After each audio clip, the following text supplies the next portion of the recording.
You talk about rides, well, this is my ride. Her name is TDA, that darn airplane, and my husband and I'd work on the plane every Saturday and Wednesday, and one day he says, "You're gonna go work on that darn airplane again today?" And I said, "Yes, I am." So she became TDA. So in the windshield, in the windscreen, you'll see TDA is mine. You know, and that's this darn airplane is mine. She came to being, she's a 1946 Aranca champ. She was born or off the assembly line in June in 1946. I was working out of Houston, and one of the guys says, "Well, I've got a project." And I said, "What's a project?" And he says, "A pile of pieces that you can make into an airplane." And I did all of the restoration on it except for the interior. I'm not going to take on making seats, cushions and seats. That is not going to happen. And so a friend of mine did that. Well, if we get up close enough to her, we can look at her. She's fabric and tubes, and then a few formers, or wood formers. If you look at it real close in the pictures, you'll see the wood formers on her. So it took me about 5 years, and in June of 2000, she flew again. About 10 days later, I flew to Middletown, Ohio, where she was born.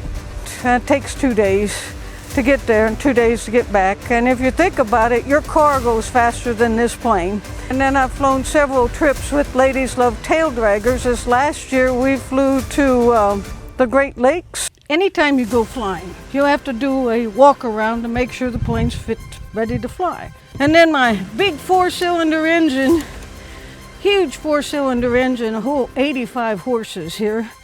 So we take and literally, we check the oil. We've got 3.5 quarts right now. If somebody ever tells you to check for birds inside the engine, now I'm gonna do this. Don't ever touch a prop when it's hot. Don't stick your head in there. I learned, if the bird's in there, guess who gets the heart attack? You make sure the ailerons are good. In this case, you make sure the nuts and bolts are on. And this one moves just a little, but it's a champ thing. And I teach my students, when you're standing back here, check the top of the wing and make sure things are secure. That's about it. You put everything up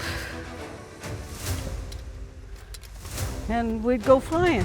I was skydiving with some Vietnam era guys, and one of the skydivers was a World War II bomber pilot. Yeah, so I learned from him to fly an airplane, and I got my private pilot license in 1974 in Houston. And the examiner, you'll laugh at this one, the examiner went to my instructor afterwards. He says, "I wasn't so sure a woman could fly an airplane."